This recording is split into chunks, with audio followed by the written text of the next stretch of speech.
Uma boa noite a todos. Vamos então dar início às nossas atividades da noite. Sejam todos bem-vindos. Vamos iniciar com uma leitura.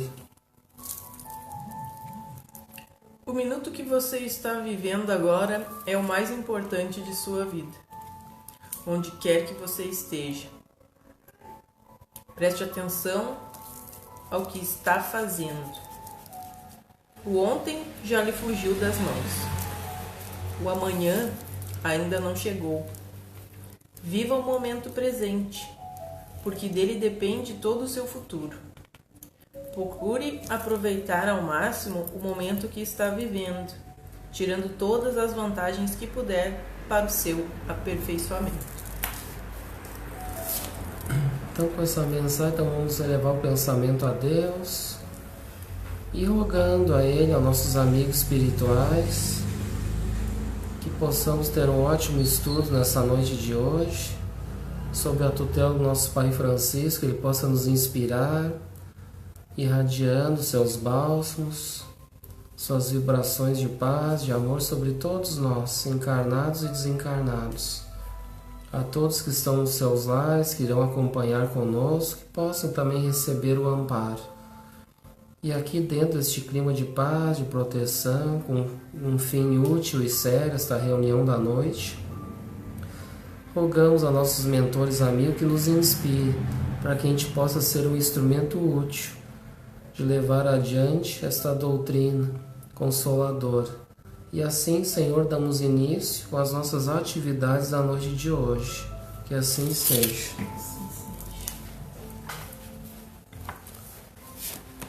Então, capítulo 12, a gente está ainda na Gênese mosaica, o título Paraíso Perdido, no item 13. Aqui tem uma nota de rodapé, já 185 dessa O Paraíso Perdido, que diz assim: após alguns versículos, colocou-se a tradução literal do texto hebreu, que reproduz mais fielmente o pensamento original. O sentido alegórico ressalta assim mais claramente. Então, a questão de tradução aqui do texto hebreu, que aqui então Kardec coloca o paraíso perdido, que é a nota de Kardec.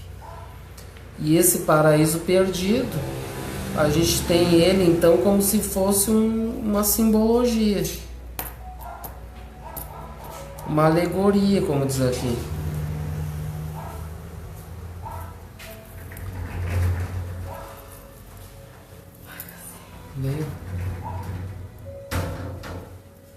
Vem correndo. Então a gente tá. Hoje eu me esqueci de trazer dizer pra ela lá. Fala ali com ela, para trazer o computador, por favor, para ela instalar aqui. Para acompanhar a leitura. Então, esse paraíso perdido. Então aqui a gente vai ler o capítulo 2, ó, que está na Bíblia, quem quiser acompanhar no Velho Testamento, dando sequência do que a gente leu do capítulo 1, de Gênesis de Moisés. Diz assim: ora, o Senhor Deus havia plantado desde o começo um jardim delicioso, no qual pôs o homem que ele formara. O Senhor Deus também fizera gerar da terra toda espécie de árvores, belas ao olhar e cujo fruto era agradável ao paladar, e a árvore da vida no meio do paraíso, com a árvore da ciência do bem e do mal. Ele fez sair Jeová Elohim da terra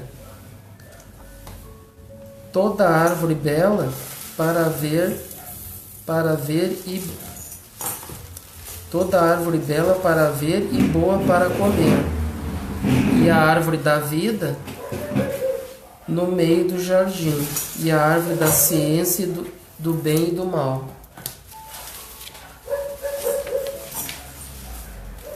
O Senhor então pegou o homem e o colocou no paraíso de delícias, a fim de que ele o cultivasse e o guardasse.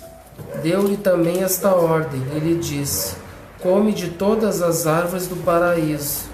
Ele ordenou Jeová Elohim ao homem Hal-Hadã, dizendo: de toda a árvore do jardim, Agã, tu podes comer, mas não comas absolutamente o fruto da árvore da ciência do bem e do mal, porquanto logo que o comeres, morrerás, com toda a certeza. E da árvore da ciência do bem e do mal, tu não comerás, porque no dia em que comeres dela, tu morrerás.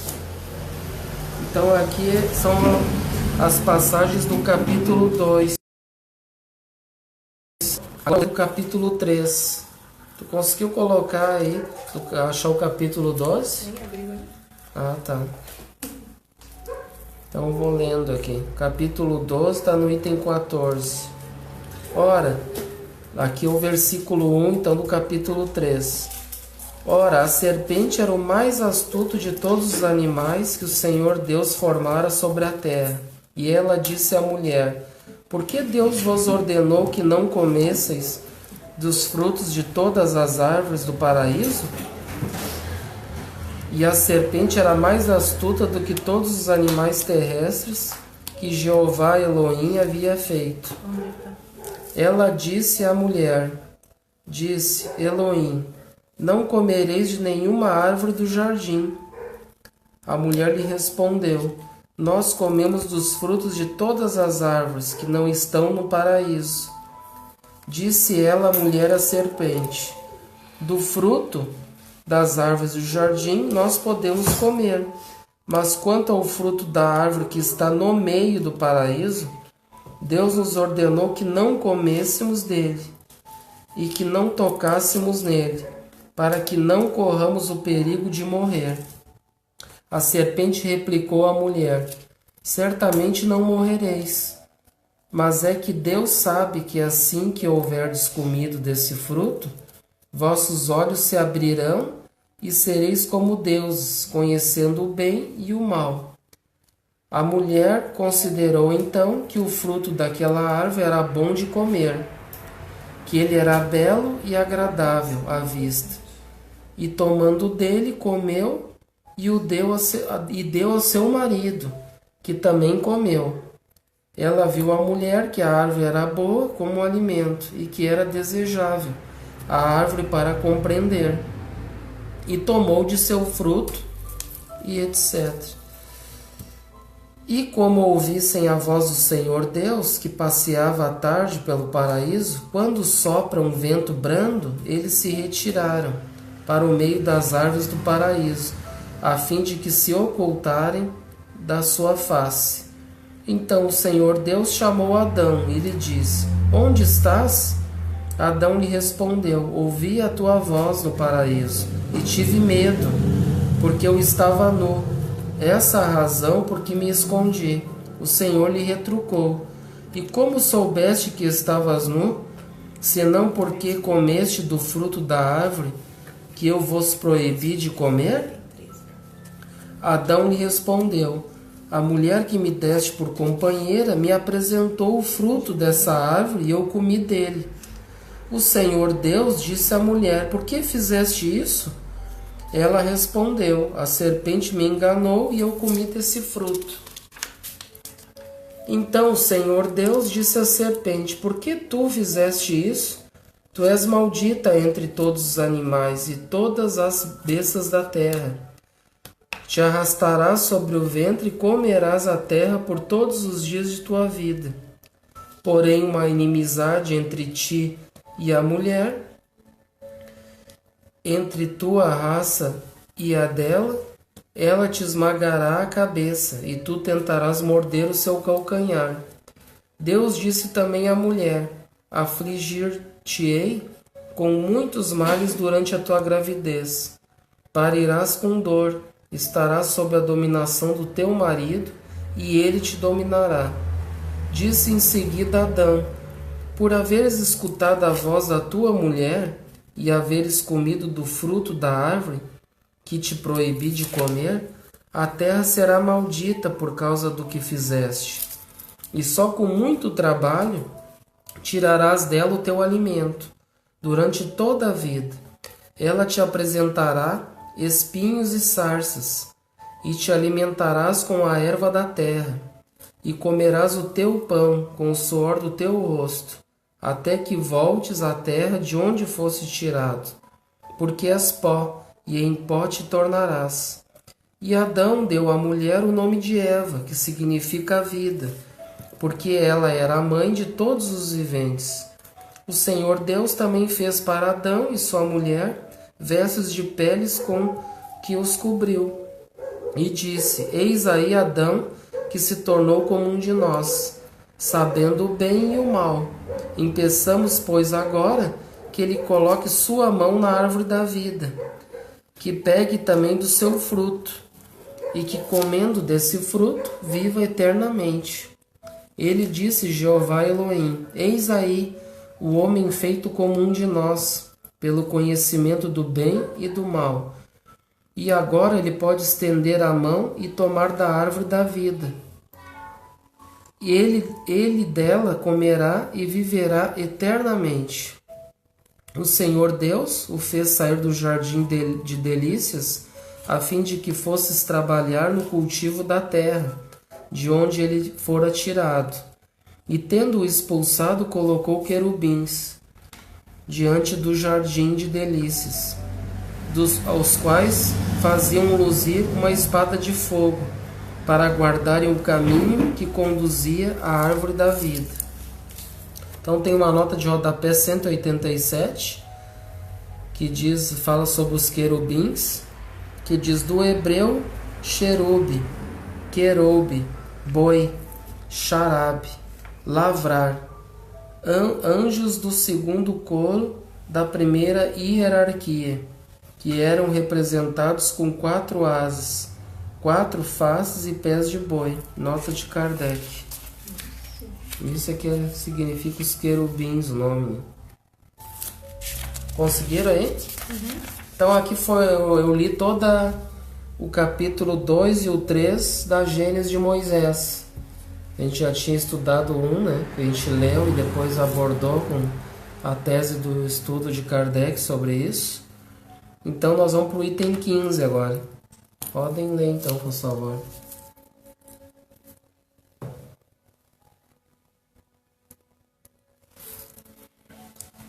Sobre uma imagem infantil e às vezes ridícula, se nos prendermos à forma, a alegoria frequentemente oculta as maiores verdades. À primeira vista haverá a fábula mais absurda do que a de Saturno, um deus devorando pedras que ele tomava por seus filhos. Não, é uma pergunta. Que ele tomava por seus filhos. Mas ao mesmo tempo, o que de mais profundamente filosófico e verdadeiro do que essa figura, se procurarmos o seu sentido moral. Saturno é a personificação do tempo, sendo todas as coisas obra do tempo. Ele é o pai de tudo que existe, mas também tudo se destrói com o tempo.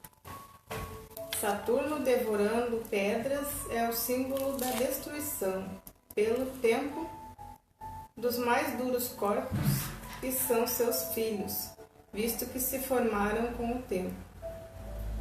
E quem, segundo essa mesma alegoria, escapa de tal destruição?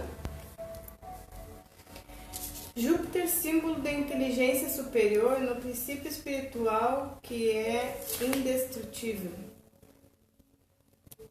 Essa imagem é tão natural que na linguagem moderna, sem alusão à fábula antiga, se diz de algo que se deteriorou com o passar do tempo, que foi devorado pelo tempo, carcomido, destruído pelo tempo.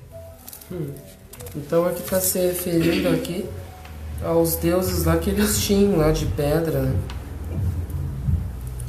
E então tá se referindo como se fosse assim.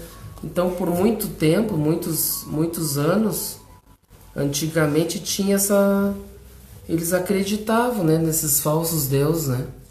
Tinha vários. Então tinha esse aqui, tá falando dos deuses gregos, né? Mas tinha também os nórdicos, né? Os chamados deuses nórdicos, que era o Odin, era Thor, lá dos países nórdicos lá. Então tinha vários assim que tinham essas crenças assim de vários deuses, né? E aí então isso também que está na Gênesis de Moisés seria também mais uma alegoria, na verdade, né? Uma alegoria ali colocando esse paraíso aí perdido, né? E que aí então que começou com Adão e Eva, foram expulsos de lá e vieram para a Terra, né? Aquela coisa toda, que é uma tese que tem, né? Que aí a própria Igreja Católica também trouxe por muito tempo para todos essa tese de que a gente já tinha comentado que nós éramos então perfeitos no paraíso, né? E aí então foi punido por Deus por ter descumprido uma ordem direta de Deus, né? Isso tudo é uma alegoria, na verdade, né? Que a gente sabe que dentro da doutrina espírita, estudando, isso não faz sentido, né? Não tem nada a ver da proposta da doutrina espírita, que é evolucionista, né? Que na verdade a gente começa simples e ignorante, então não tem como. Se eu sou criado simples e ignorante, sem saber nada, como é que eu vou estar num paraíso, né? Se eu vou estar recém começando, eu não vou saber nem entender o que Deus está falando, não é? Vai aparecer um lá, vai dizer, não come de tal fruto daquilo lá, mas é simbólico, né? Mas tu vai ficar assim, não vai entender nada, né? E a mesma coisa a gente lendo a Gênesis de Moisés, a gente também, se for ao pé da letra, a gente também não vai entender nada, né? Porque é como se fosse uma historinha, né? Um conto ali, na verdade, por isso que eu digo uma alegoria, uma história, e que a gente não pode interpretar ao pé da letra, né?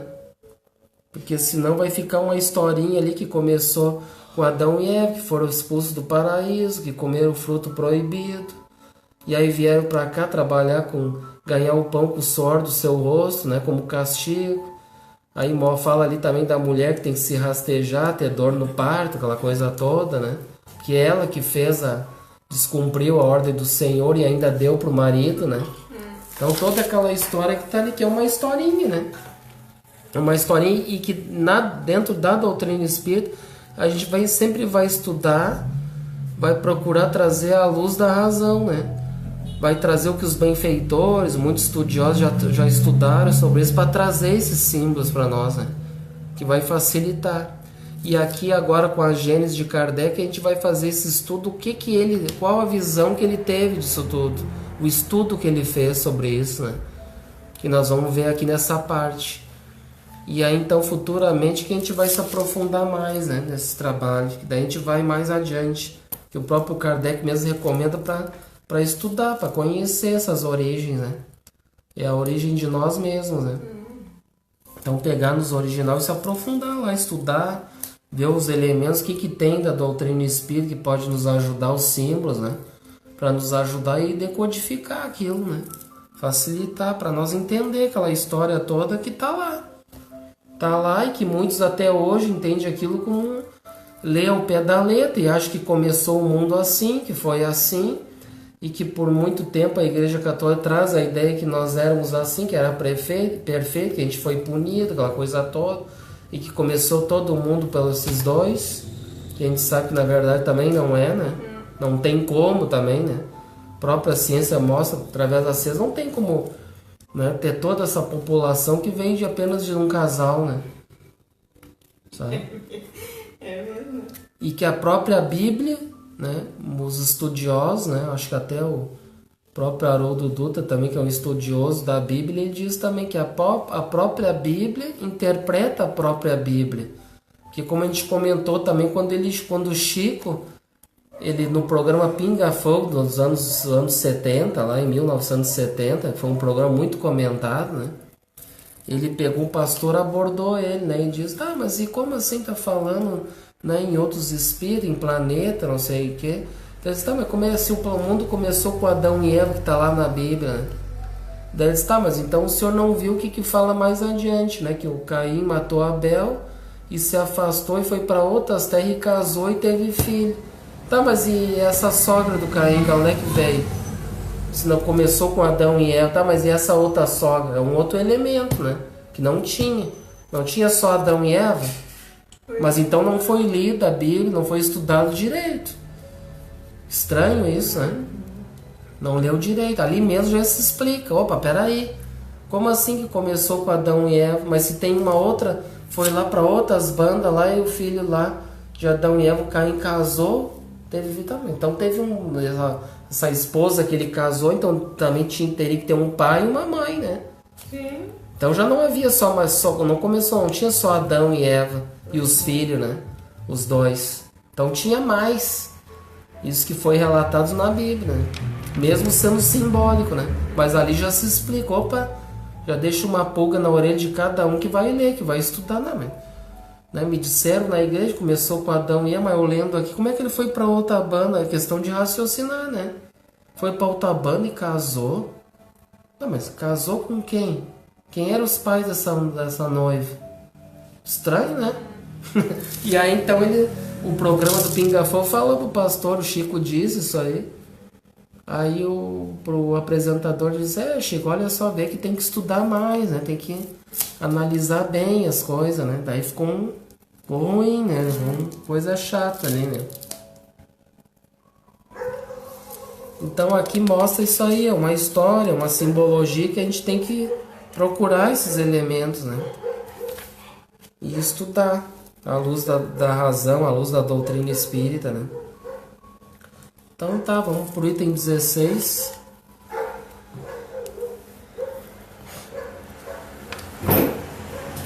Toda a mitologia pagã, na realidade, nada mais é que um imenso quadro alegórico das diversas facetas, boas e más, da humanidade. Para quem lhe busca o espírito, ou seja, o significado, é um curso completo da mais alta filosofia, como acontece com as modernas fábulas.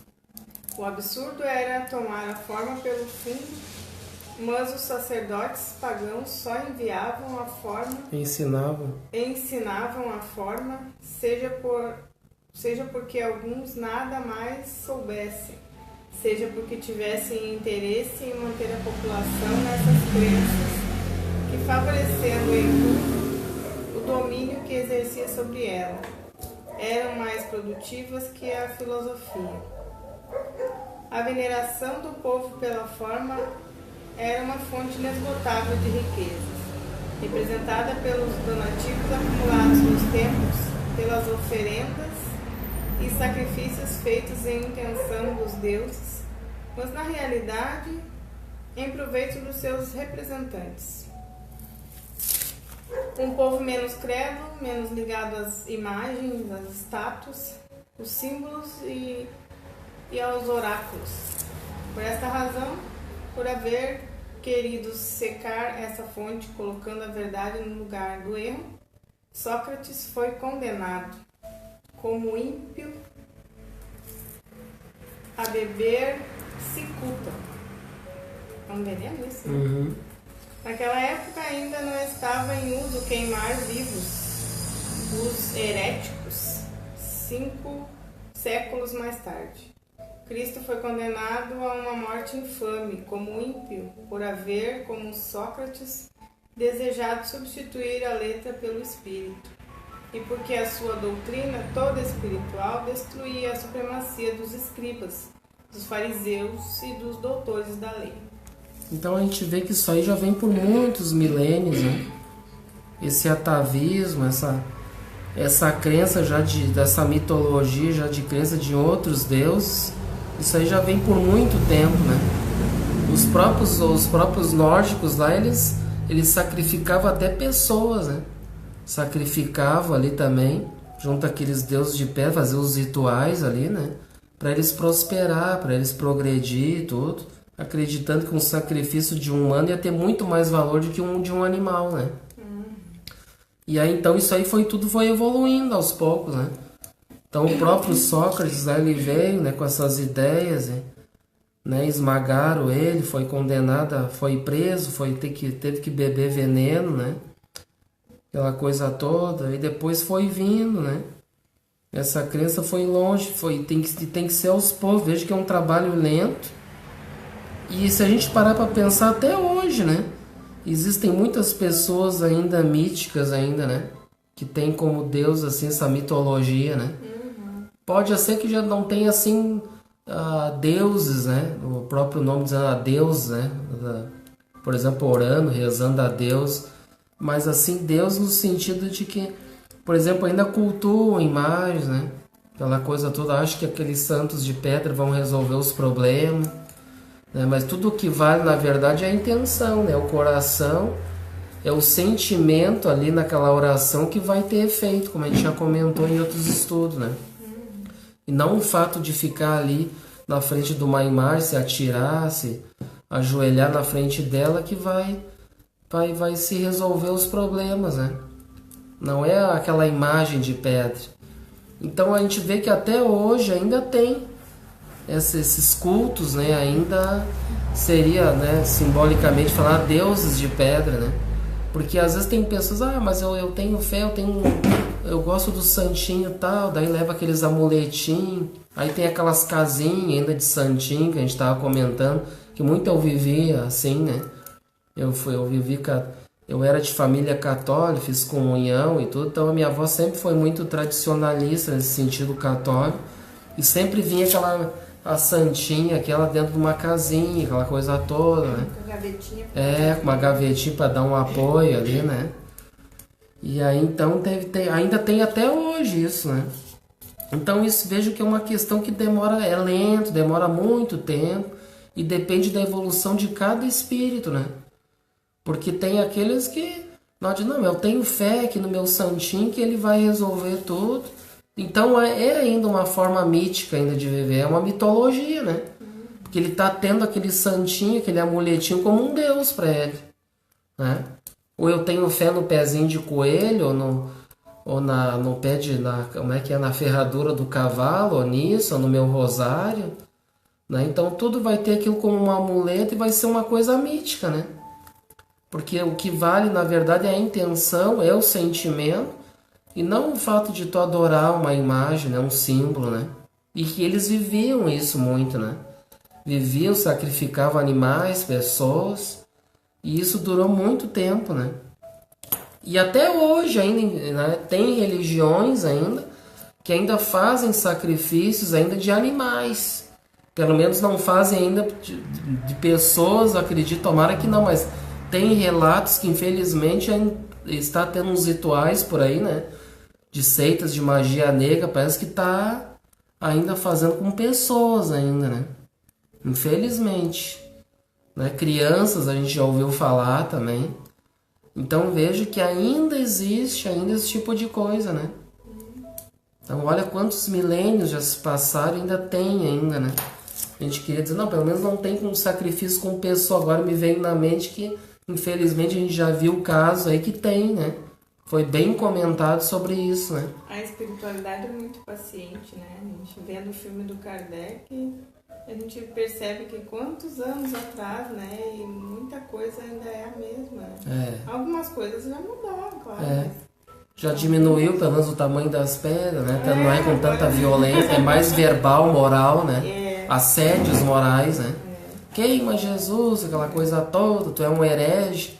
Lá na frente olha, gente, aproveitando para fazer a propaganda que a gente assistiu ontem o filme de Kardec, assistem, não percam tempo, que é um filme assim muito bom, né? Maravilhoso. Mostra assim, porque nós tinha muitas visões assim de Kardec, nós tinha assim uma visão de Kardec estudando ele tudo através das obras, algumas historinhas que mostrava ali até na evangelização se alguma coisa sobre Kardec, um filmezinho, né? Mas não tinha ainda um filme dele ainda interpretando, né? E aí é diferente quando tu vê, né? Porque daí tu tá vendo ali tudo e foi muito bem elaborado, com base, né? Com base dentro de uma seriedade, eles estudaram bem tudo, né? Então foi muito bom, viu, gente? Quem não assistiu, assista, porque mostra as dificuldades, mostra ali um Kardec homem, né? Um Kardec homem, mesmo sendo um espírito já superior com essa missão, essa grande missão, mas com as suas dificuldades, né? E enfrentando naquela época dele que quem dominava era a Igreja Católica. Então quando ele começou a publicar as obras, ter teve a grande dificuldade que a igreja, né, teve aquilo como uma heresia, né?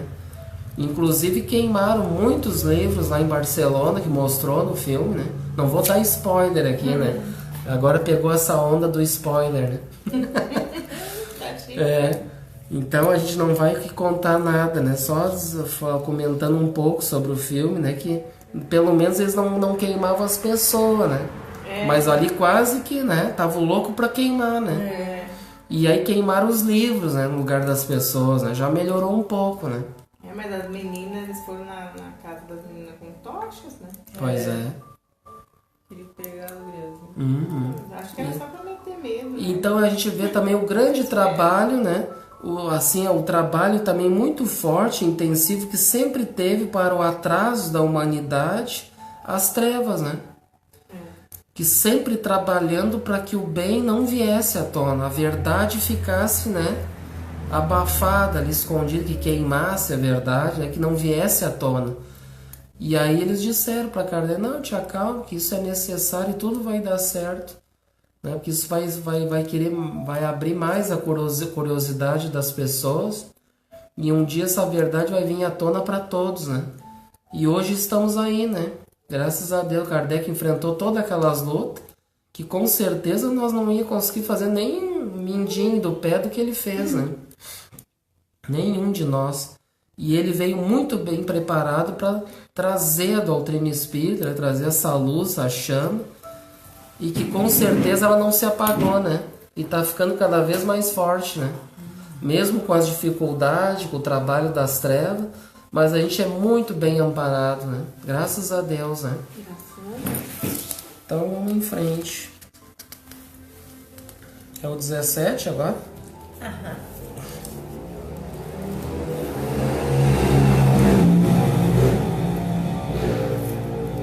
O mesmo ocorre com a Gênese, onde é preciso ver as grandes verdades morais sobre figuras materiais, que levadas ao pé da letra seriam tão absurdas como se, nas nossas fábulas, considerássemos no sentido literal as cenas e os diálogos atribuídos aos animais. Adão é a personificação da humanidade. Sua falta individualiza a fraqueza do homem, em que predominam os instintos materiais aos quais ele não sabe resistir. A árvore, como árvore da vida, é o símbolo da vida espiritual. Como árvore da ciência, é o símbolo da consciência que o homem adquire do bem e do mal, pelo desenvolvimento da sua inteligência e do livre-arbítrio, em virtude do qual ele escolhe entre um e outro. Marca o ponto em que a alma do homem, deixando de ser guiada apenas pelos instintos, toma posse da sua liberdade e incorre na responsabilidade dos seus atos. O fruto da árvore é símbolo do objetivo dos desejos materiais do homem e é a alegoria da cobiça. Ele resume sob uma figura os motivos de arrastamento ao mal. Comer desse fruto é sucumbir à tentação.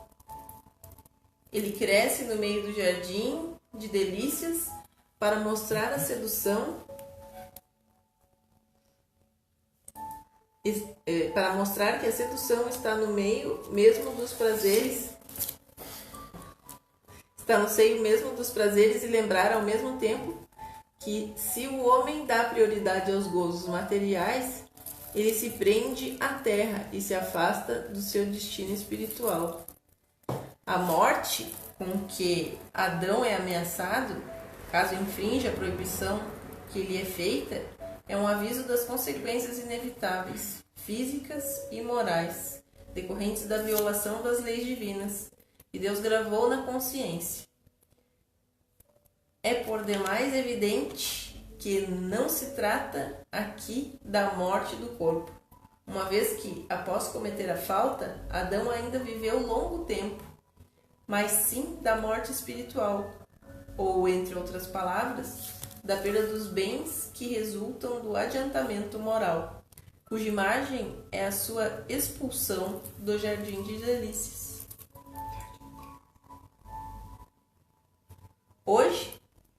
A serpente está longe de ser considerada como o símbolo da astúcia.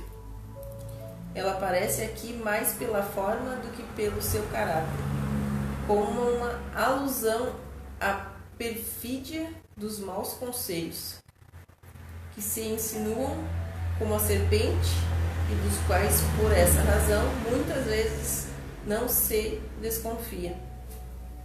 Aliás, se a serpente foi condenada a se arrastar sobre o ventre por haver enganado a mulher, isto queria dizer que antes esse animal tinha pernas e então não era uma serpente.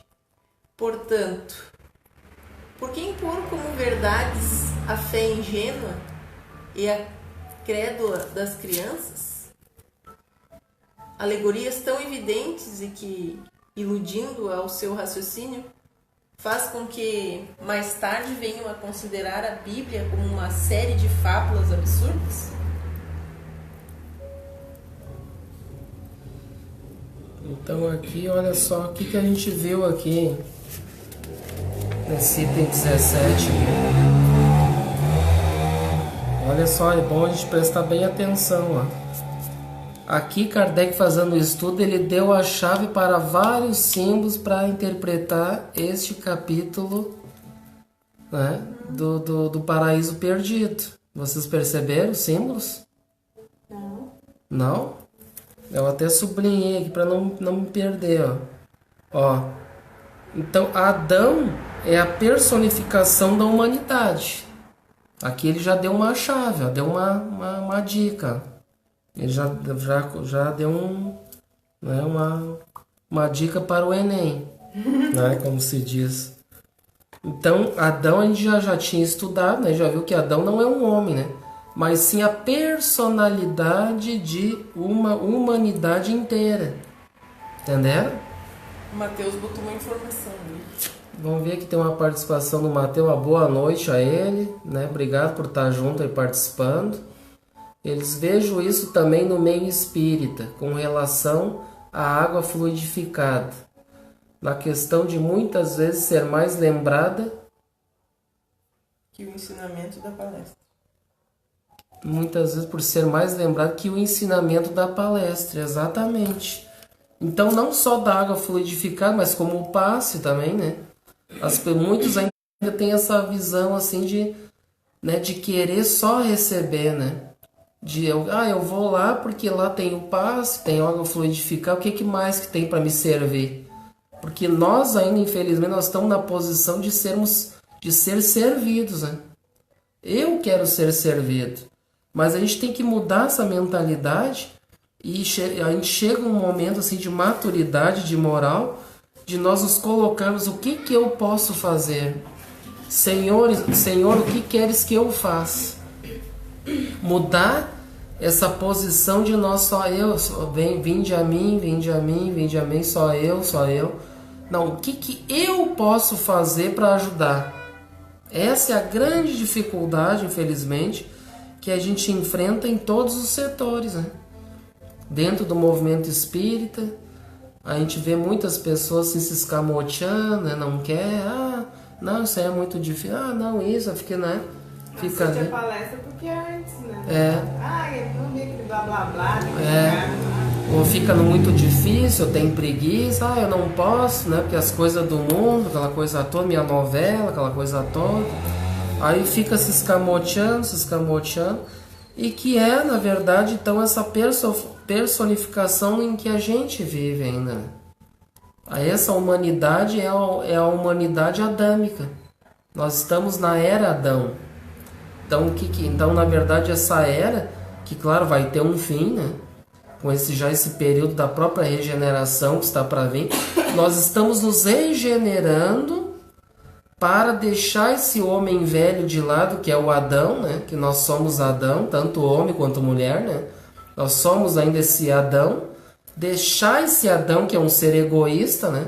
Orgulhoso, egoísta e vários outros vícios, para sermos um novo homem, né? Que vai ser uma outra era, que a gente não tem um nome ainda, mas com certeza vai ser também, vai ter uma denominação, vai surgir né? Um novo Adão, vai ser um outro homem, um outro nome, né? E já com uma outra mentalidade que já não mais a essa, né? Começou uma nova sociedade agora de começar a construção de um mundo de leite, mel, né? De paz, de bem, e vai começar novamente com um homem e com uma mulher. Não, né? Isso aí já vai ser coisa de história do passado, né? Então já vai ser uma nova população, uma nova humanidade regenerada, né? Para o bem, né? E é o que a doutrina espírita nos ensina. Entenderam? Vamos gravar bem isso aqui. Quando a gente estudar o livro de Gênesis, vamos buscar isso aqui de novo, para nos ajudar. Então é a personalidade, né? E outra coisa que ele fala aqui, a árvore, outro símbolo, que tem lá a árvore, que ele diz que é proibido comer da árvore, né? Do fruto. A árvore como árvore da vida, que ele diz, é o símbolo da vida espiritual. Então a árvore não é uma árvore, é um símbolo de vida espiritual. Como árvore, daí tem a árvore da ciência, de vida espiritual dentro da ciência, é o símbolo da consciência que o homem adquire do bem e do mal, pelo desenvolvimento da sua inteligência e do livre-arbítrio. Viram só o símbolo? Então a árvore, o que é? É o símbolo do crescimento espiritual, da nossa vida espiritual, né? E que por que a gente estuda as leis? Então tem a árvore do bem e do mal, ou seja, tem a vida espiritual. Nós temos o livre-arbítrio, né? Lei de liberdade. Então Deus nos deu como o livre-arbítrio para fazer as nossas escolhas, né? Tu quer escolher entre a árvore do bem, que é o bom caminho, ou tu quer a árvore do mal? Entenderam? E o que nós devedores então fizemos? Escolhemos ainda o mau caminho, né? Que então seria o fruto proibido, né? Que tem aqui também que ele vai falar, ele fala todos os símbolos, né? Viu como ajuda bastante a gente? E aí dá bastante pano para manga, né? Então dá assunto, porque não fica só naquela historinha, eles estavam lá, que bonito, né? Aquela coisa toda. Aí era uma beleza, uma perfeição, né? Aí Deus só disse a Deus vai falar com alguém, né, gente? Você só não pode comer daquela árvore lá que é o do conhecimento do bem e do mal, né? Então é uma história, que é símbolos, Por que a gente, que é um ser criado por Deus, que é tudo amor, tudo bondade, por que a gente tem essa tendência pelo mal, escolher o mal?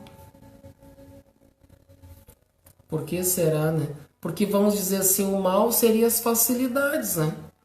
Tipo assim, vem aqui, olha aqui, tu vai ganhar bastante dinheiro, tu vai passar a perna no outro. É mais fácil ser mal? Por que pra nós é mais fácil ser mal? Por quê? Porque não precisa fazer os esforços. É mais fácil tu ir ali, roubar o dinheiro do outro, passar a perna, eu tô bem, o resto que se dane. Não é assim. Eu estando bem, o resto que se exploda, né? Vamos ser bem assim, no dito popular mesmo, né? Para ver se cai a ficha. Por que a gente tanto tempo a gente navega nessas naus aí de ignorância, né? A humanidade, o que é? O que a gente vê hoje? Tá aí, tá na mídia, tá em tudo, tá na política. Somos nós, é os Adãos. Não, na política não, só tem anjo. É os Adãos, né? Bem... Então é isso, gente. É a facilidade que nos leva a ser cômodo para nós. Que bom, né? Hoje de manhã eu vi um pedaço de uma reportagem no jornal. E daí alguém fez alguma coisa de boa. Eu vou pegar uma aguinha para mim. Alguém fez alguma coisa de boa lá. Aí ela disse assim, que bom se todo mundo fosse assim, né? Ajudasse o próximo. Não gastaria 300 milhões de reais em um quadro e daria de comer aquele que tem fome, né? Mas a pessoa prefere pagar por um quadro cheio de tinta, né? Pra dizer pro outro que vai ficar guardado dentro do corpo. Olha o quadro que eu comprei lá por todos os milhões do planeta. Pra dizer, eu ostentei, eu comprei, é meu esse quadro, né? Isso a gente pensa em valores enormes, né? Mas a gente também não tá longe disso, porque, né? Olha só, troquei de carro, né?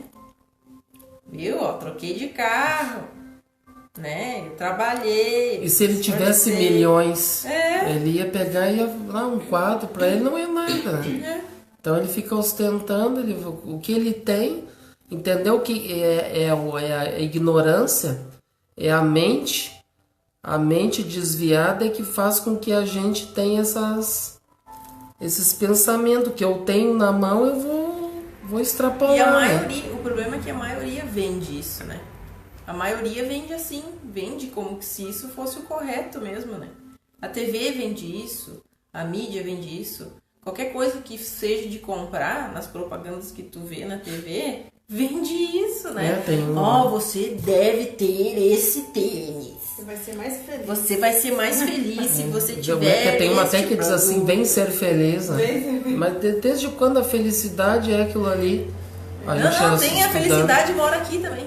Olha aí, já tem outra. Felicidade mora aqui, vem ser feliz. E assim por diante. Então eles vendem uma coisa que é o materialismo, né? Se você não comprar isso, você não tá na moda. Aí tu vê, vai para uma escola, tem uma criança que tem um tênis da Honda e coisa e tal, o outro não tem. Pois é, né? Aí, mesmo que ele não tem, mas ele tem aquela ambição, porque tá na mente, tá no espírito aquela ambição. Foi então, vendido isso, né? Então não importa a classe social, o que importa é a mentalidade ainda, né? É a evolução do espírito que está condicionado naquele sistema ainda de, sabe, eu tenho que ter, porque senão eu não vou ser reconhecido, não. Ser reconhecido pelo quê, né? O grande problema é esse. É ser reconhecido pelas pessoas, né? Por aqueles que também são gananciosos e egoístas. É uma disputa. Entendeu? Ser reconhecido pelo quê? É uma disputa, assim, uma guerra que não tem fim. Não tem fim. E que leva ao vazio, né? Só vai levar ao vazio, na verdade. Não vai se encher de nada. Porque quando a gente sair daqui, não vamos levar nada. A gente sempre tenta chamar atenção com coisa errada. Tu vê, se tu analisar até as crianças, né?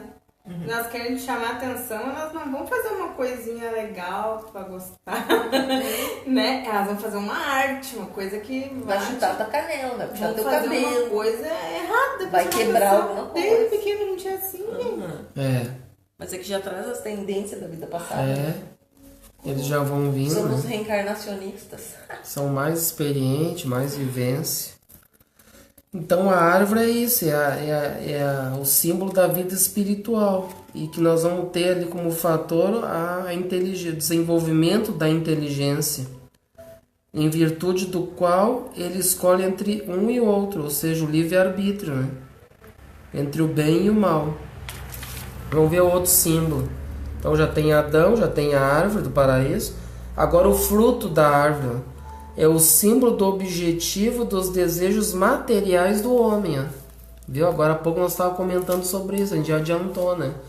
Então essa raça adâmica, ele tem ainda como ambição de sempre obter esse materialismo, esse fruto que estava na árvore. E que Deus não recomendava isso, né? A própria consciência, porque as leis estão na consciência, né? Então é a alegoria da cobiça. O fruto, então, é o símbolo da cobiça. Ele quer aquele fruto. E tinha até um ali que vai falar que também é a serpente vendendo aquele fruto. Dizendo, compre, esse fruto, come, é gostoso, é bonito. Não é assim? Nós estávamos falando agora mesmo disso. Vende isso aí. Então a sociedade é isso. Olha, fulano, eu tenho meu celular da última geração, ó. Mas então eu vou ter que comprar também. Não, compra. Não é assim? Então é a cobiça que nós vivemos ainda. Ele resume, então ele diz assim, o comer desse fruto é sucumbir à tentação, né? Fazer os esforços para não cairmos nas tentações, né? Orar e vigiar e cuidado, para não cair nas tentações, nas facilidades, né? Não sucumbir a esses frutos. Tem gente que sabe bem disso. Aqui tem uma nota de rodapé 188 que a gente não leu do fruto, ó, da tentação. Em nenhum texto o fruto é indicado como maçã, que muitos têm ainda como falam a maçã, né? A Eva lá que comeu a maçã, mas não tem maçã. Esta palavra só se encontra nas versões infantis, ó, de livro de contos. Então que botaram a maçã bonita ali. Quem sempre bota maçã, né? É, porque veio desses contos aí. A Branca de Neve também, coitada. Usaram a maçã também como, né? A palavra do texto hebreu, eu acho que é para chamar atenção, porque ela é vermelha, sedosa, bonita, né? Eu acho que é, sei lá, para chamar atenção. A palavra do texto hebreu é peri, que tem as mesmas acepções que em francês, sem determinação da espécie, podendo ser usado em sentido material, moral, alegórico, próprio e figurado. Entre os israelitas não há interpretação obrigatória. Quando uma palavra tem muitas acepções. Cada um a entende como quer, contanto que a interpretação não seja contrária à gramática. O termo peri foi traduzido em latim por malum, que se aplica à maçã e a toda espécie de frutos. Ele é derivado do grego melon, particípio do verbo melo, interessar, cuidar, atrair. Nota do autor. Então, por isso, toda por trás dessa simbologia da maçã, né? Outra coisa. Então, aqui, ó. Ele se prende à terra e se afasta do seu destino espiritual.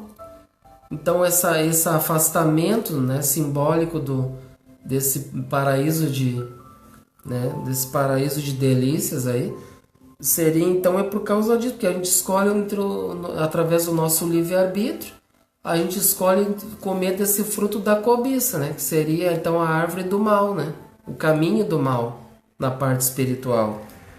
E aí então nós vamos nos afastar do destino espiritual. Entendeu? É nós que vamos nos afastar por causa das nossas más escolhas, entenderam bem? Não é nós que vamos ser expulsos. Ah, não, tu vai ser punido, como está ali contando na história, Deus vai punir a mulher, né? E o homem, agora vocês vão ser expulsos daqui, né? Não, Deus não expulsa ninguém. Deus é bom, justo e caridoso, é amor para com todos os seus filhos. É nós que se afastamos do Pai, né? Do caminho espiritual. E aí Jesus depois vem explicando bem, né? Contando a parábola ali do filho pródigo, dos dois filhos, que ele se afasta, né? É a escolha que a gente faz, né? É por nossas escolhas do livre-arbítrio. A morte com que Adão é ameaçado, caso infrinja a proibição que lhe é feita, é um aviso das consequências inevitáveis, físicas e morais, decorrentes da violação das leis divinas que Deus gravou na sua consciência. Viu? Então, o que é essa morte, então, que Adão é ameaçado, que é ameaçado da morte, esse afastamento das leis. Então, seria uma morte espiritual, né? Não uma morte física, né?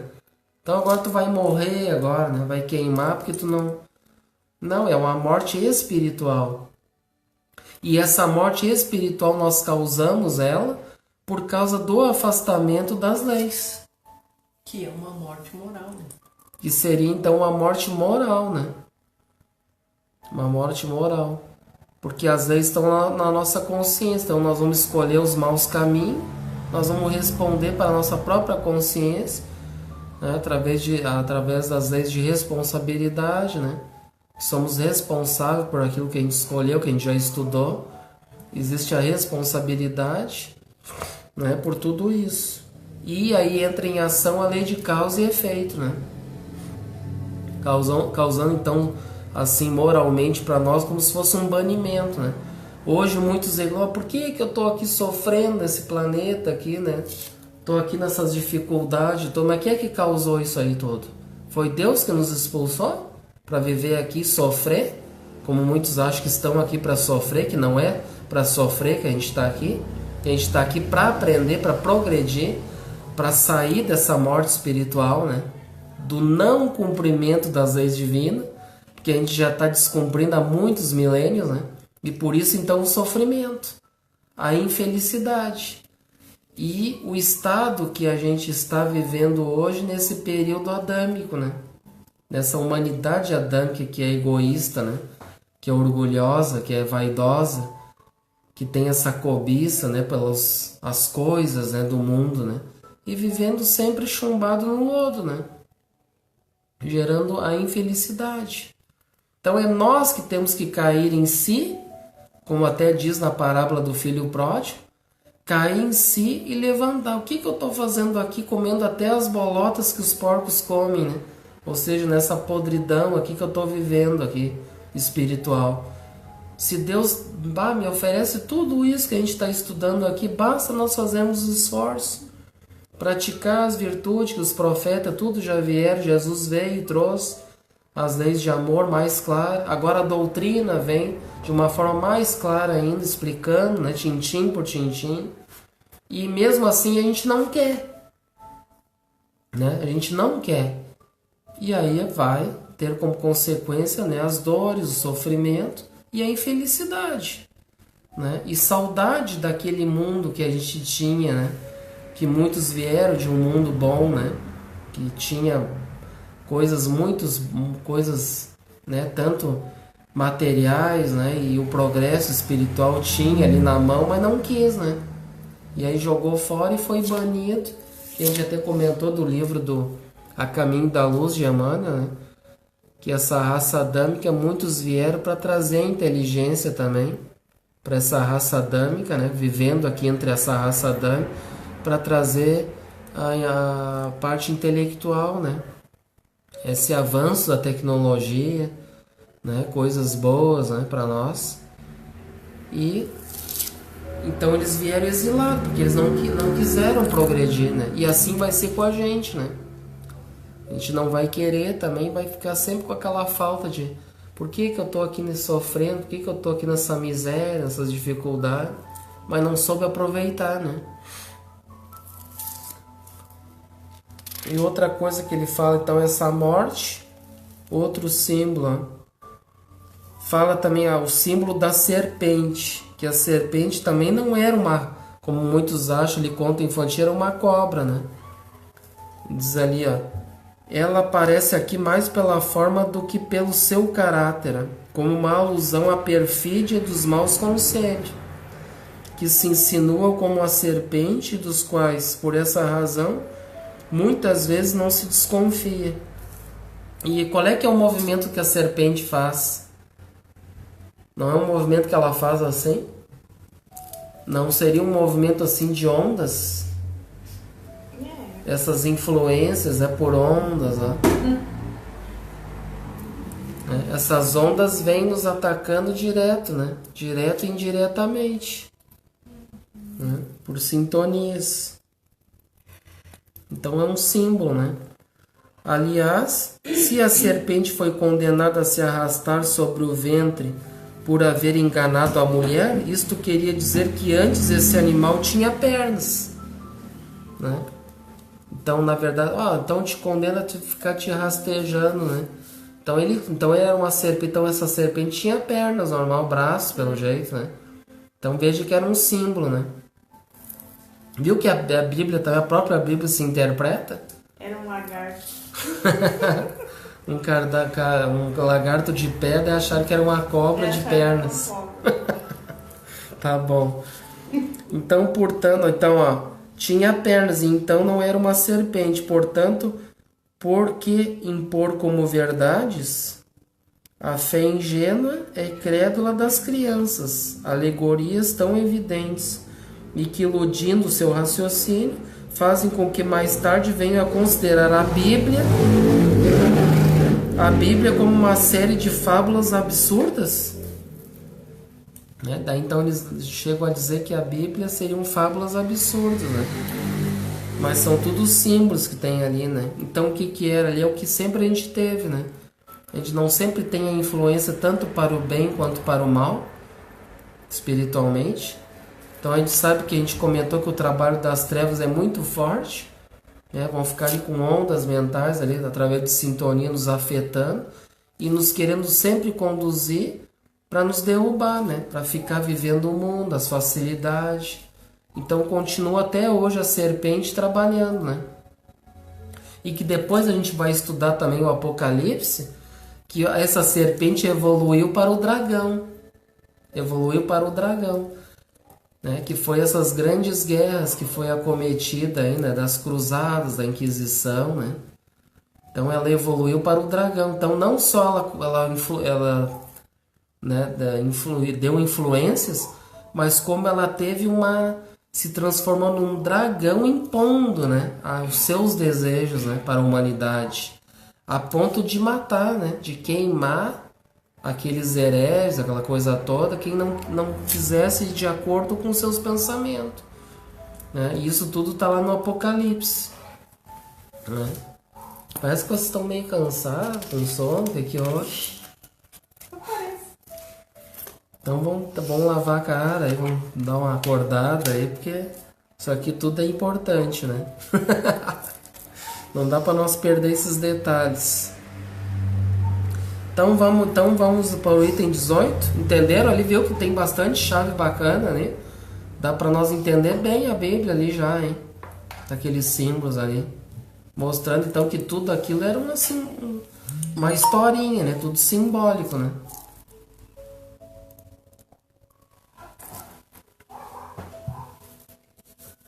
Posso ler? Se a falta de Adão foi literalmente a de haver comido um fruto, ela não poderia, incontestavelmente, por sua natureza quase infantil, justificar o rigor com que foi punida. Não se poderia também admitir racionalmente que o fato seja como geralmente se supõe. Se assim fosse, teríamos Deus, ao considerar esse fato como um crime irremissível, condenando a sua própria obra, uma vez que ele havia criado o homem para a propagação. Se Adão houvesse entendido dessa maneira a proibição de tocar no fruto da árvore, e se houvesse se conformado escrupulosamente com ela, onde estaria a humanidade e o que teria sido feito dos desígnios do Criador? Se assim fosse, Deus teria criado o imenso aparelho do universo para 2 indivíduos, e a humanidade teria vindo contra sua vontade e suas previsões. Deus não haveria criado Adão e Eva para ficarem sozinhos na terra e a prova disso está nas próprias palavras que ele lhes dirigiu depois de os formar, quando eles ainda estavam no paraíso terrestre. Deus os abençoou e lhes disse: crescei e multiplicai-vos, enchei a terra e submetei-a ao vosso domínio. Gênesis 1:28. Uma vez que a multiplicação do homem era uma lei desde o paraíso terrestre, a expulsão deles dali não poderia ter como causa o fato suposto. Opa, passei demais. Como é que borda?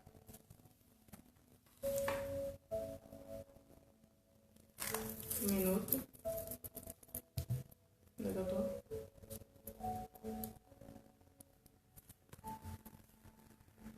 O fato suposto. Aí daqui pra baixo.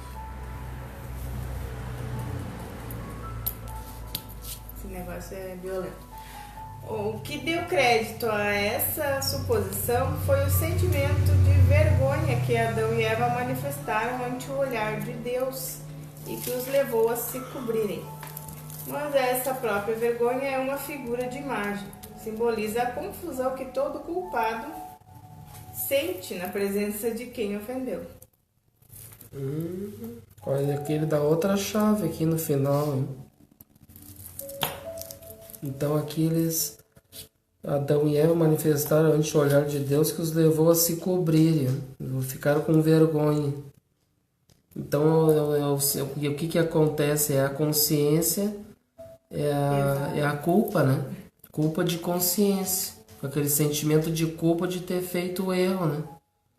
Ou seja, na Bíblia diz o pecado seria a mesma coisa que o erro, né? Ou seja, ele errou o alvo. Que o alvo são as leis divinas. Ele errou porque ele se desviou e foi para outro caminho. E aí depois ele fica com o sentimento de culpa, né? E aí se cobra. Então, só que daí quando desencarna no mundo espiritual não adianta se esconder, né? Aí Deus te acha, oi, tu tá aí, né? O que tu fez? Na verdade é a nossa consciência, né? O que tu fez? Aqui não tem como tu se esconder, não, né? Que tu fez isso, fez aquilo, não é assim? É a consciência, né? Da consciência culpada. E ele diz assim, então simboliza, né? Simboliza a confusão que todo culpado sente na presença de quem ofendeu. Né? Ofendeu alguém, cometeu erros, né? Vai ter aquela consciência culpada, né?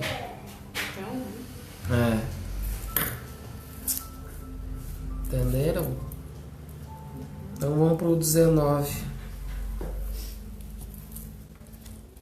Qual foi então definitivamente essa falta tão grande que pôde acarretar reprovação perpétua a todos os descendentes daquele que a cometeu? Caim, fratricida, que foi tratado tão severamente. Fratricida é aquele que comete que assassina o irmão, né? Então tem várias palavras ali para assassinos, né? Fratricida, nunca tinha visto. Ô palavrinha aí. Nenhum teólogo pôde defini-la logicamente, porque todos, não saindo do sentido literal, ficam girando em um círculo vicioso. Hoje sabemos que essa falta não é um ato isolado, pessoal a um indivíduo, mas que engloba sob um único fato alegórico o conjunto das prevaricações de que a humanidade da Terra, ainda imperfeita, pode tornar-se culpada e que se resumem nestas palavras: infração à lei de Deus. Eis porque a falta do primeiro homem, simbolizando a humanidade, é figurada por um ato de desobediência. Então todo esse ato aqui, essa figura de um ato de desobediência. Então, ou seja, todos nós somos desobedientes, porque a gente infringiu a lei de Deus. E aí então estamos vivendo nesse mundo de provas e expiações porque somos infratores, né? Nós somos pessoas desobedientes, né? A gente não somos pessoas comportadas. E aí então a gente está aprendendo a se comportar, né? Se comportar, se tornarmos cordeiros, né? Cordeirinhos como Jesus está nos ensinando a ser. E não lobos, né? Que a maioria é lobo, e lobo ainda é muitos em pele de cordeiro, né? Se faz que a cordeirinha é um lobo mau.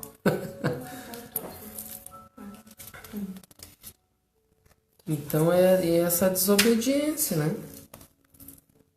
Que levou então essa simbologia aqui, o Caim, né? O fratricida, ou seja, que daí então é o que mata o irmão, não foi tratado tão severamente. O que acontece? Então o que é? Ali nós depois se aprofundando mais no estudo de Gênesis, Caim, eu não me lembro agora. Eu sei que o Caim era não, Abel, acho que era o pastor, e o Caim, não sei o que ele era. Não me lembro agora. Mas então um era assim ele veio assim meigo, né? Veio com as virtudes de Jesus, né? Simboliza isso. É a mesma coisa que aconteceu com Jesus, né? Ou seja, o mal, né? Simbolicamente ele não queria as virtudes, o bem que Jesus trouxe. O que fizeram com Jesus? Mataram Jesus. Então é a mesma coisa ali mais ou menos com Caim e Abel. Abel era bonzinho, né? Era do bem, e o Caim então tinha toda essas questões dos vícios, o orgulho, a ganância, e matou o irmão porque não queria aquilo, né? Não queria que o bem prevalecesse. Então ele, né? Então é simbólico, né? E o que acontece hoje entre nós? O mal não continua passando por cima do bem? Né? O que predomina hoje nos estudos de Kardec? O mundo de expiações e provas lá no Evangelho Espiritismo, o que predomina? O que predomina no nosso planeta, o bem ou o mal? No mundo de expiações e provas. Não vou te contar. Pois é, né? Então não precisa nem dizer que a gente é só olhar para a rua e para, né? Que a gente vê o que mais tem, né? O mal é a ignorância. Em todos os sentidos, tanto o mal deliberado quanto matar, roubar, desde aquele mal de ser egoísta, orgulhoso, é a mesma coisa. Né? No sentido de que é a ignorância ainda. Né? Que não está fazendo os esforços para cumprir as virtudes. Né? Então esse Caim continua ainda matando o Abel aqui. Mas agora estamos num período que esses Caíns, né? Que é essa raça adâmica, né? Então que o Caim, ele é fruto de Adão e Eva, a raça adâmica, né? Então ele é um filho de Adão. Então ele vem com aquela descendência de continuar sendo orgulhoso, egoísta, não praticar as leis. Só que daí surge o Abel, né, que quer fazer o bem, que quer mostrar o caminho do bem para a humanidade. Caim vai lá e mata Abel porque não quer saber que o bem prevaleça sobre a terra. Só que estamos num período de transição em que esses Caim e esses Adão, eles estão sendo já retirados da terra. Entenderam? E aí então que vai surgir um planeta bom, um planeta então que vai começar a ter mais Abels, né? Na verdade, menos Caíns e Adãos, né? Então a ideia mais ou menos é essa, né? Captaram, né? Então se nós pegar o pé da letra, não, Adão e Eva teve 2 filhos, Caim foi lá, matou, tá? Daí todo mundo acha que foi assim, né, que aconteceu. Popularizar a terra toda. É, exatamente. E aí então houve, como Deus diz ali, né, para encher a terra, né?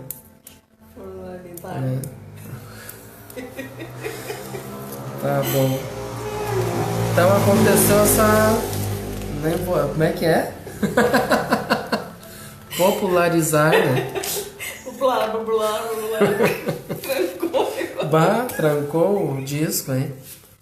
Deu um problema de Deu Deus. uma na língua, foi por causa daquela palavra lá, agora eu tô com um problema. É um problema de Deus.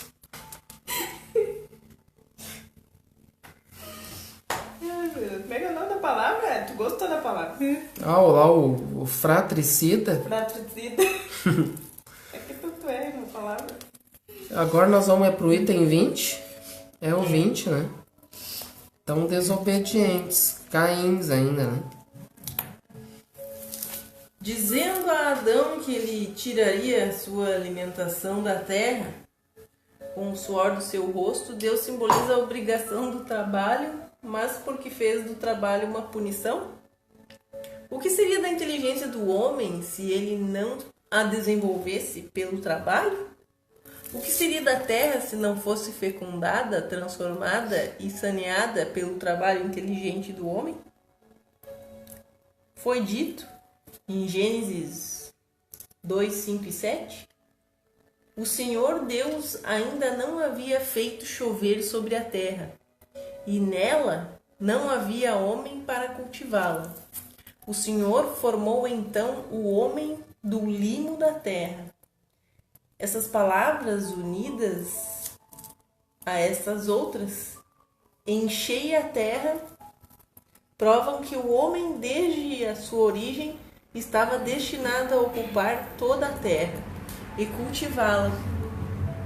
E além disso, que o paraíso não era um lugar circunscrito e um ponto do globo.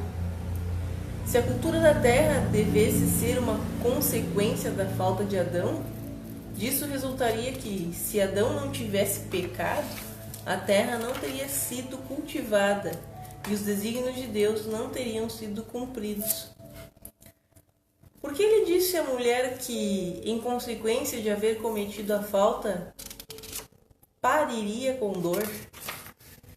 Como pode a dor do parto ser um castigo quando é um efeito do organismo e quando está provado fisiologicamente que ela é necessária?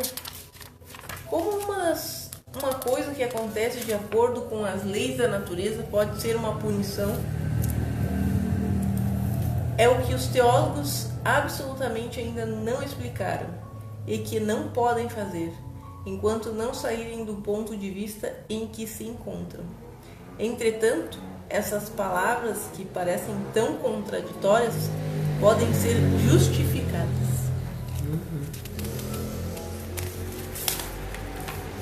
Então aqui, como disse lá no início, né? O homem, então eles foram banidos, né? Que nós mesmos, a gente mesmo que se baniu, na verdade, né? Se afastando das leis. E aí então dizendo a Adão, né? A consciência que ele tiraria sua alimentação da terra com o suor do seu rosto. E a gente vê muitas pessoas, né? E que aqui diz, ó, Deus simboliza a obrigação do trabalho. Mas por que fez o trabalho uma punição? Muitos têm o trabalho como uma coisa, né? Como um castigo, né? Mas por que eu tenho que trabalhar, acordar cedo todo dia? Por que isso? Né? Muitos não têm como um castigo de Deus trabalhar. Na verdade, deveria ter como uma bênção, né? O que seria da inteligência do homem se ele não a desenvolvesse pelo trabalho? Então, lei do trabalho. O Kardec está falando da lei de trabalho. Nos submetermos ao trabalho, né? A lavrar a terra, né? Acontecer tudo o que aconteceu até hoje, essa evolução que está tendo.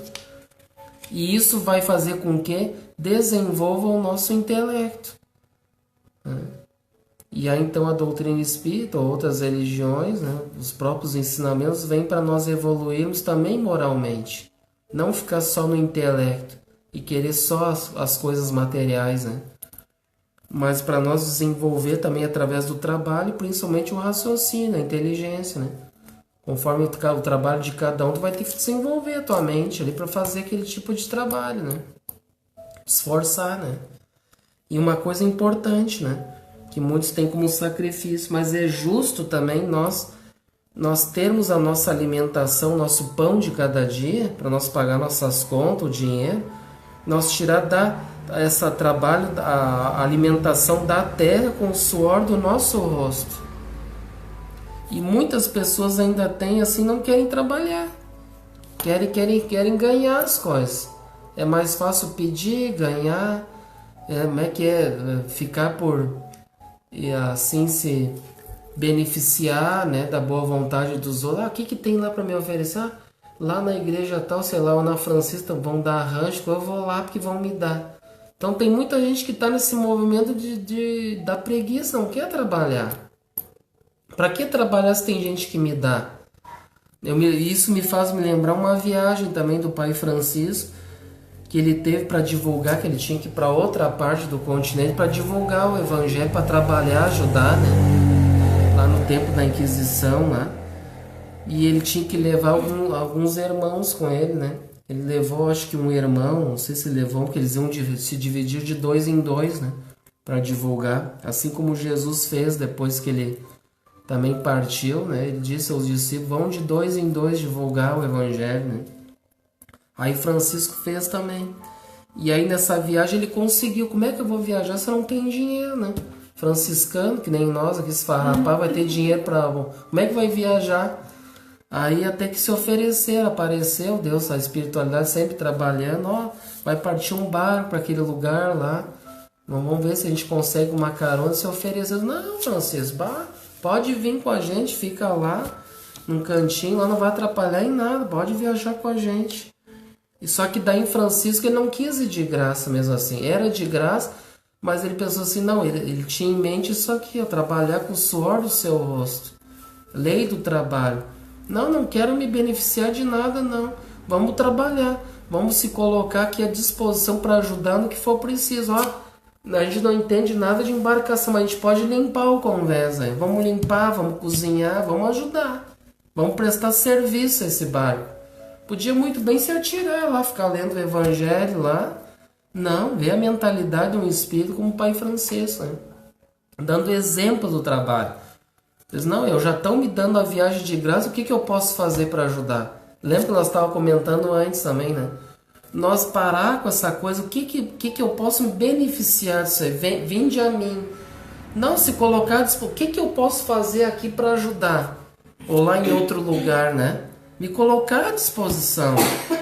Olha, eu não entendo, eu não posso fazer palestra, não posso facilitar estudo, mas eu sei lá, eu posso limpar, eu posso entregar uma mensagem, alguma coisa eu posso fazer, né? Eu posso dar uma cesta básica, né? Sei lá. Então todo mundo pode e deve, é o trabalho, né? É o trabalho que nos aguarda, né? Em todos os sentidos. Tanto o trabalho espiritual, que nós estamos nos esforçando aqui, quanto o trabalho material, né? Que faz parte também, que a gente precisa ganhar o pão de cada dia, sustentar a família, nossos corpos, temos necessidades. Então o trabalho para desenvolver o intelecto também, né?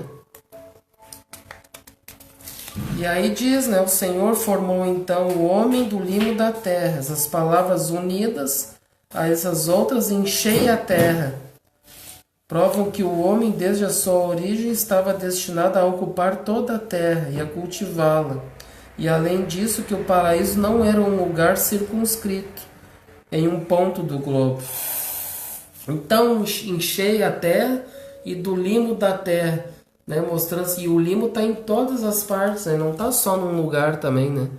Se nós pegar só a parte do limo ali, literal, né? Simbólica, fez o homem do limo da terra, mas o limo está em toda a terra, né? E aí então vai encher a terra em todas as partes, né? Mostrando isso então para nós, né? Nós vamos cultivar essa terra. Bom, eu acho que tem mais alguma dúvida, alguma colocação, alguém? Eu acho que a gente conversou bastante, né? Sobre essa Gênesis de Moisés aí, que Kardec já está facilitando para nós, mas dá bastante pano para manga, né? À luz da doutrina espírita, né? E que depois nós se aprofundando, isso aqui é para dar só uma palhinha assim do que seria um estudo bíblico, mais ou menos, né? Mostrando que dá bastante pano para manga. E que a doutrina espírita, assim como o Kardec, tem muitos outros que traz bastante coisa para nós, né? Que vai dar bastante pano para manga o estudo da Bíblia. E que Kardec mesmo diz que é importante a gente estudar, né? E aí nós já temos bastante chave aqui para isso. Por isso que eu digo, a Gênesis vai nos ajudar muito, né? E nos traz bastante chave para nós, né? Que depois disso, nós não conseguimos concluir, que é bem longo esse Paraíso Perdido. Ainda tem mais umas 2 páginas. Depois nós vamos entrar já para os milagres segundo o Espiritismo. Nós já vamos lá para o Novo Testamento. Que a gente então está estudando um pouco aqui do Velho, né?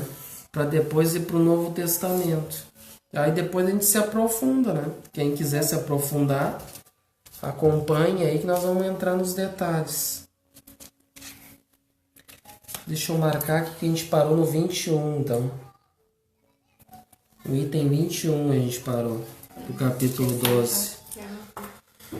Então tá, né, gente amiga? Muito obrigado pela participação de todos, ao nosso irmão aí que está participando conosco, né? Que ele possa participar mais, trazer ideias. E outros, né, que estão participando e não se manifestaram aí. Então convidamos a todos, vamos fazer a nossa prece de encerramento. Vamos então agora nesse momento nos asserenarmos e novamente agradecer a Deus por tudo de bom, por mais esse estudo, por mais esse aprendizado, por tudo de bom que Deus nos traz, nos oferece, e cabendo a cada um de nós fazendo as escolhas, de escolher os bons frutos, o caminho do bem, e deixando de lado esse egoísmo, esse orgulho deste Adão, né, que todos nós ainda somos, vivemos, do próprio Caim, que deu continuidade a isso, que possamos nos tornar Abéis, né, um novo mundo, um novo planeta, e que começa dentro de cada um de nós. Muito obrigado por esse estudo, Senhor, ao nosso Pai Francisco, e aos nossos mentores, a toda a família que nos acompanha nessas atividades, nos inspirando, iluminando a cada um de nós. Que assim seja. Então, uma boa noite a todos e até os próximos encontros.